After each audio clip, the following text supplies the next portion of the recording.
head of marketing for Shadow Partners. And every weekday afternoon, I bring you a short conversation with experts and thought leaders around innovation for the built environment. Today's is a little bit different because we're in the middle of a holiday week here in the US. So this is a best of episode. This is my conversation with Campbell Yule. He's the founder of the conceptual design tool Codesign. We met up in San Francisco at AI National, and what we talked about was Spaces, which is the precursor to Codesign, which was just in the last week or so was just launched. So listen to this conversation between Campbell and I about Spaces, the design tool that's now Codesign. And if you like conversations, you want to dig deeper into conversations like this, you should join us in Atlanta this year for our seventh annual Shadow Summit. It'll take place from October 24th to the 26th in Atlanta. You can go to shadowsummit.com, or if you're watching this on LinkedIn, just jump over to our Shadow Summit page here to find more information. And one last thing before I turn you over to this conversation with Campbell Yule, a big shout out to two of our Shadow Summit sponsors, Schneider Electric and the National Institute for Building Sciences. And if you'd like to sponsor conversations like this, if you'd like more exposure to the world of innovation for the built environment, hit me up here on LinkedIn. Send me a message and let's talk about how you can sponsor, how you can get involved with Shadow Summit 2023. Until then, enjoy this conversation with Campbell Yule.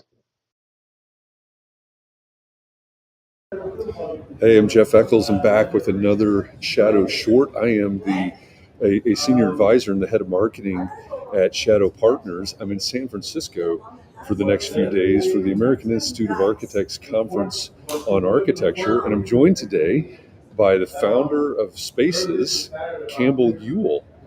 Spaces is going to have a booth here on the expo floor in San Francisco at AIA, and I thought, Campbell, today we could just take a couple of minutes to talk about Spaces and specifically about the speed of design, because that's something that as 14,000 architects show up for the show here in San Francisco, that's something that they're concerned about. Not only accuracy and all the things that they have, but iteration and speed of iteration is important. So thanks for joining me today for a few minutes. I know it's a stressful time because you're getting ready to open your booth, but why is the speed of design so important in this world? Oh, everything's about speed these days. It's kind of an unfortunate situation. And thanks, Jeff, for having me. It's great to be here in San Fran. It's the second AIA conference for us, so we're really looking forward to this. We've had a lot more people know who we are, so we're really excited about people coming up to see us. But everyone's under pressure to deliver more for less these days, so speed of design is absolutely critical. And unfortunately, with a lot of the systems in the marketplace, they're quite difficult to use, slow to use, and so in many situations it's all about accepting the first outcome that feels to fit the brief, as opposed to actually having the luxury to explore multiple concepts to actually produce really good outcomes for clients and stakeholders and humanity in general. And so we've taken that approach ever since we launched Spaces 2.5 years ago. One of our original bylines was fast, fluid and flexible, all about speed. Being able to quickly look at a concept. Quite often you'll go down a dead-end street and you have to throw it away and start again. When you're using a high-powered BIM system, those sort of throwaways become quite costly and you become more and more reluctant to do them. But with our sketch-based app for iPad, you can explore these ideas wherever you are. You can be down at the cafe, you can be at the beach, you can be on a train, a plane, wherever.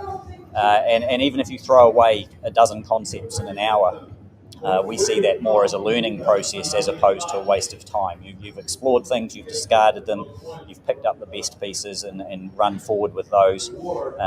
Great design is all about being able to explore multiple outcomes quickly. And so we're working really heavily with that. We're really excited with where we've got Spaces too. Like I say, it's our second conference here, so we're going to be looking forward to actually seeing existing customers this year as well as prospective new customers. Everyone who came up to me last year in Chicago said, "Oh, we've never heard of you," which sounds offensive, but it wasn't, because we were brand new kids on the block at that stage. So it's really exciting. We've got some great plans coming back to the speed of design, we're really excited to be exploring ideas around AI within our app. We see AI as an extremely useful part to complement the iteration and the design process. Being able to quickly have some artificial intelligence images created to actually spur the thinking and the creative juices.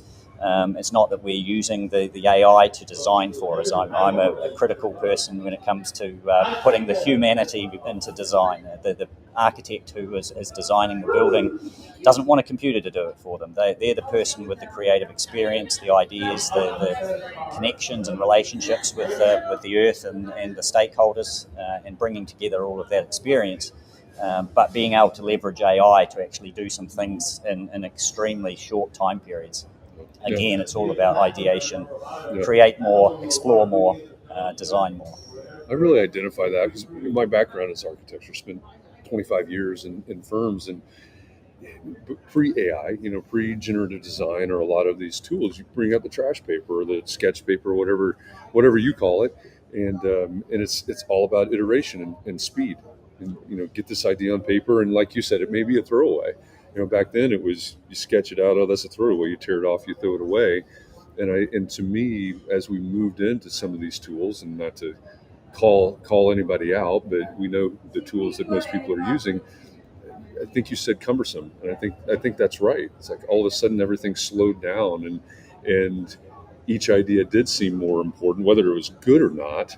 It seemed more important, more valuable, more costly, more expensive. So I love this idea of speed of design and having tools that maybe take me back to that sort of flexibility and the ability to iterate at that speed and I hate to say it this way, but value each one of these less until we get to the right solution. So. Yeah, I mean, these bigger systems are an important part of the overall design workflow for documentation and construction purposes.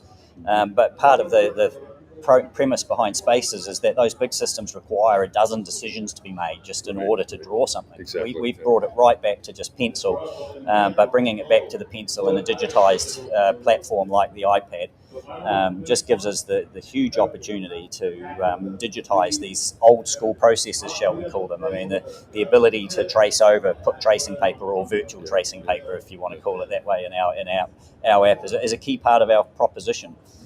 Even people using desktop systems and everything will still have a piece of paper and a pencil beside their desk because it's just the fastest way for them to get their ideas down.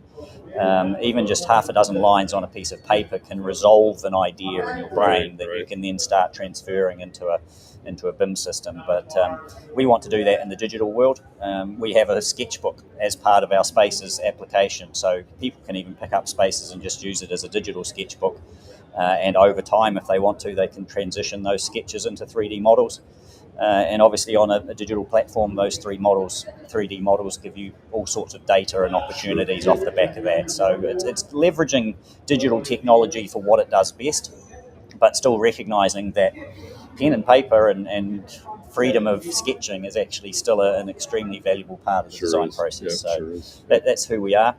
We're at booth 1226 down on the main floor, quite close to the entrance. So Martin and myself are going to be here for the next 2 days. Really looking forward to saying hello and showing everyone what we've got. Feel free to come on down and take a look whenever you want. Yeah, love it. So if you're an architect, if you're in San Francisco, come on over here to AIA. You're probably headed here anyway. 1226. 1226 is the booth that Spaces is in. And if you're watching this online and you say, hey, how do I find out more? The URL is the bottom left-hand corner of the screen right now, spacesapp.io. So go there. And you can find Martin, you can find Campbell, and get more information. And but I hope you'll stop by their booth while you're here in the next couple of days.